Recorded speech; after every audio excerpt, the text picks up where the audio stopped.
Hola a todos, soy Volodya Krivenko y hoy hablamos sobre el capítulo 5 de la propuesta Constitución. Seguimos con la Constitución y vamos a hacer con un video para cada capítulo. De verdad, este video probablemente va a ser bastante corto porque si hablamos sobre el capítulo 5 no hay tanto de qué hablar, de hecho, porque todo este capítulo es por todo lo bueno contra todo lo malo. Y también buen gobierno. Es que esto como buen gobierno, a mí me parece que la Constitución debería explicar, por ejemplo, qué derechos y qué deberes tiene el presidente, el Senado, la Cámara de Diputados, etcétera, y el gobierno regional, pero no como ser un buen gobierno. Pero esta vez las constitucionalistas decidieron hablar sobre las cosas morales, parece. O sea, no son morales, por supuesto, son sobre nuevas comisiones. Esto es la cosa. Pero lo vamos a ver. Artículo 165 otra vez habla sobre el enfoque de género. Miren, yo siempre decía y voy a seguir diciendo que si alguien no quiere ser sexista, no tiene que enfocarse no tiene que tener enfoque de género. Uno que no es sexista, a él le da igual si él trabaja, por ejemplo, con un hombre o una mujer. Lo mismo sobre racismo. No es un, ¿cómo se llama? No es un antirracista alguien que dice que casi todos sus amigos son negros o algo así. No. Uno que no es racista, a él le da igual si él habla con blanco o con negro. Si a uno que no es homofóbico le da igual si él habla con persona hetera o homosexual. A mí me da igual si alguien es, por ejemplo, también como persona, ah, como hombre, mujer o persona no binaria, si alguien es hetero o gay, etc. Eso es la cosa. Esto es eliminar la discriminación. A propósito, en el siguiente artículo dice, sin incurrir en discriminación de ningún tipo. Es que ahora, en esta misma constitución, hay muchas cosas discriminatorias. Hay muchas cosas donde las mujeres están en la posición privilegiada. Y sí, entiendo también el argumento que ahora en Chile las mujeres están discriminadas. Yo diría que, bueno, es bastante discutible si las mujeres ahora están discriminadas, pero habían muchas leyes que discriminaban mujeres hace poquito. Entonces, en la cultura, etcétera, podríamos decir, o sea, incluso si estamos de acuerdo con los que dicen que las mujeres están discriminadas en Chile, ok, pero entonces, ¿esto es la constitución o un programa de gobierno? Porque si en la constitución podría ser normal escribir algo como el gobierno tiene aplicar la discriminación positiva a los grupos de personas que son culturalmente discriminadas. Y estos grupos de personas, como se van a determinar por la ley, algo así. Y con eso podríamos, es que no digo que esto debería existir, no digo que yo estoy en contra de cualquier discriminación, positiva, negativa, etcétera. Como yo creo que todos deberían tener igualdad ante la ley y punto. Pero incluso si quieren hacer algo así para equilibrar, que el gobierno equilibra un poco la situación entre los grupos diferentes donde un grupo está discriminado, tienen que escribir eso, porque, miran, si si hablamos de la constitución, yo entiendo que en Chile normalmente una constitución no dura más que 40 años, pero la constitución es la ley principal del país. De verdad, esto es como la base del país. Y cuando alguien escribe la constitución, no debería pensar que la va a cambiar pronto, o en 40 años, porque 40 no es tanto. Cuando escribes la constitución, tienes que pensar que va a durar por siglos o por siempre. Como por ejemplo en Estados Unidos, hacían muchísimos cambios en la Constitución, pero la Constitución es la misma que cuando aparecieron en Estados Unidos. Entonces esto es sobre la discriminación. También, ¿qué dice este capítulo? El Consejo de la Transparencia. ¿Por qué lo puse así? Un consejo más. Un consejo más que también se va a establecer por el Congreso, entonces por la fuerza política dominante en un momento. Entonces, al fin, vamos a hacer más comisiones, más consejos, etcétera, más burocracia al dios de burocracia. Esto se llama así. Artículo 170 es muy interesante porque dice, la corrupción es contraria, bla, bla, bla. Es que, miren, aquí nos explican que la corrupción es mala. Bueno, si decidieron hablar sobre, sobre cuáles cosas son malas, deberían también escribir que, no sé, matar es malo, robar es malo. ¿Qué más? Es como esto es la Constitución, esto no es el código de moral. O sea, miren, para que entiendan, yo estoy completamente en contra de la corrupción. Estoy completamente de acuerdo que la corrupción es algo bastante malo. Pero yo no creo que en una constitución, esto no es código penal, esto no es como, si quieren hacer una comisión contra la corrupción, ok, escríbanlo aquí, una comisión más. Pero ¿para qué explicar qué cosa es mala? Es que me parece que de verdad, si esta constitución,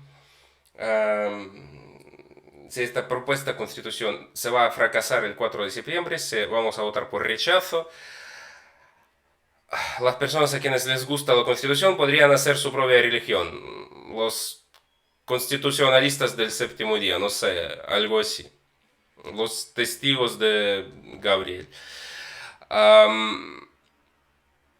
No, pero, porque de verdad, es como, ¿qué es esto? Como, en sus mandamientos deberían ser como, mm, no, como, no harás corrupción, no matarás, no robarás, ¿qué más? No cometerás adulterio. No, cometer adulterio yo creo que se puede. Claro que se puede. Bueno, pero esto es como más como chistoso, como porque esto está aquí. Pero lo siguiente, tanto en el sector público como en el sector privado, miren, ah, yo creo que hay un peligro dar demasiado poder al Estado siempre. Porque lo que pasa que mm, cuando el Estado tiene esto, como puede hacer algo en contra de la corrupción en el sector privado, de verdad puede hacer cualquier cosa con las empresas y decir que esto es la corrupción. Pero, miren, en el libre mercado, si una empresa es corrupta, normalmente esto significa que se va a quebrar. Si no se quiebra, eso significa que no tenemos libre mercado. Porque si hablamos de, ah, por ejemplo, no sé, las carreteras, si hablamos con empresas de electricidad, si hablamos con negocios así como muy afiliados con el Estado, allá no se pueden quebrar. ¿Y por qué? Bueno, porque están afiliados con el Estado. Porque esto no es el libre mercado. Como por ejemplo los AFPs, los bancos y muchas otras cosas tan regulados en Chile que allá no hay libre mercado. Entonces hay que desregularizar. Si tú ves que en un área no se corrompen, no se quiebran las empresas corruptas, esto significa que necesitas ver qué regulaciones tú tienes allá y por qué no funciona el libre mercado. Y eliminar algunas regulaciones. Seguimos, artículo 174, una comisión más. Por supuesto que una comisión más. De verdad, este capítulo habla mucho sobre las nuevas comisiones. Y yo no quiero leer como artículo por artículo y explicar por qué cada comisión no es tan necesaria y por qué eso solo significa más burócratas. Porque yo voy a repetir las mismas palabras y todos yo creo que ya entienden. Pero el artículo 182 tiene un punto, disculpen, tiene un punto bastante peligroso, a mí me parece. El Estado debe prevenir y sancionar los abusos en los mercados. Es que sí, yo sé que teóricamente podemos decir que algunas empresas estafan a la gente, etcétera, pero la cosa es que esto es otra vez dar más poder al Estado y no sabemos cómo el Estado va a usar este poder. Porque, por ejemplo, si tú das más poder a las empresas por lo menos son varias, son muchas, y el Estado es el único. Entonces, al fin, si el Estado empieza a hacer los abusos, allá, ¿a quién tú puedes ir? Bueno, a una comisión, que también es parte del Estado. Bueno, ya estamos casi terminando, de verdad este video parece que va a ser bastante corto. Y vamos a ver, el artículo 185 tendrá dentro de sus objetivos la reducción de las desigualdades y la pobreza. Bueno, una comisión más, etcétera, pero el sistema tributario, sí. Miren, yo tengo una pregunta. Aquí se dice, reducción de las desigualdades y la pobreza. Yo creo que se debería escribir qué cosa es más importante. Eliminar la desigualdad o la pobreza. Porque imaginamos la situación. Por ejemplo, tenemos un pequeño restaurante donde hay un dueño y dos trabajadores. El dueño gana, por ejemplo, más o menos 2 millones de pesos y los trabajadores 400 miles cada uno. Ahora el Estado elimina algunas regulaciones y el restaurante puede tener más variedad de la comida y tener mejor servicio porque no necesita enfocarse tanto en satisfacer el Estado. Y ahora,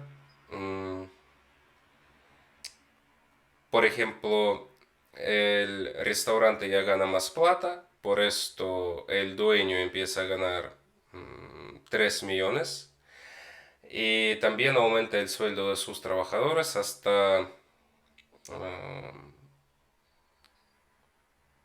digamos, 550,000 pesos. Esto significa que la desigualdad se aumentó. Se aumentó porque antes era un porcentaje, ahora es menos. Entonces, antes era como, bueno, pueden calcularlo, yo simplemente hice un ejemplo. Digamos como más, como si el dueño empezó a ganar, no sé, 5 millones, se aumentó el sueldo de sus trabajadores solo hasta 600, algo así, para que sea más obvio. Entonces la desigualdad se aumentó. Los trabajadores viven mejor, el dueño vive mejor, pero son más desiguales que antes. Ahora imaginamos otra situación, que por ejemplo el Estado pone más y más regulaciones y al fin el restaurante quiebra porque no puede más seguir todas las regulaciones. Y por ejemplo el dueño trata hasta el fin, como en vez de simplemente venderlo, él trata hasta el fin como sobrevivir y seguir con este restaurante y al fin está quebrado. Y todos tres van a pedir la plata en la calle porque no tienen trabajo, etc. Ahora todos tres están iguales, ¿cierto? Están en la situación de calle, digamos, que no tienen la plata y necesitan pedir a la gente que les dé la plata.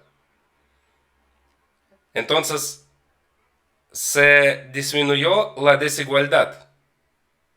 Entonces, pero se aumentó la pobreza. Entonces, en el primer ejemplo, se aumentó la desigualdad, pero se disminuyó la pobreza. En este ejemplo se aumentó la pobreza, pero se disminuyó la desigualdad. Entonces, ¿qué prefiere el Estado? Yo creo que aquí se debería escribir qué es el preferente, digamos. Luchar contra la desigualdad o luchar contra la pobreza. Porque hay muchas situaciones donde tenemos que elegir. ¿Estamos en contra de la desigualdad o en contra de la pobreza? Y de verdad, yo creo que como aquí está escrito las desigualdades como en el primer lugar y la pobreza en el segundo, no se dice directamente, pero parece que desigualdad es más, es peor para la gente que escribió esta constitución que la pobreza. Y al fin, lo último, pero muy importante, no procederá plebiscito y referéndum en materia tributaria. Entonces, miran, tenemos tanta democracia, damos tanto poder a la gente, vamos a consultar siempre con la gente en todas las materias menos tributarias. Cuando se habla sobre la plata, no. En eso no se habla. Esto va a decidir solo el gobierno, punto. Esto es como está esta constitución. Bueno, en el siguiente video vamos a hablar sobre el capítulo 6, Estado regional y organización territorial. Y miren, les voy a sorprender porque otra vez voy a decir no solo algo, pero muchas cosas buenas y algunas cosas malas. El capítulo 6 es el único capítulo que de verdad mayormente me gustó. Es el único capítulo que yo leía y pensaba, ¿de verdad son la misma gente que escribió todo el resto de la Constitución escribieron esto? Porque el capítulo 6 sobre el Estado regional y organización territorial es, de verdad, allá hay muchas ideas muy sanas. Aunque también hay algunas cosas bastante malas. Esto hablamos en el siguiente video mañana. Muchas gracias a ustedes. Nos vemos. Chao.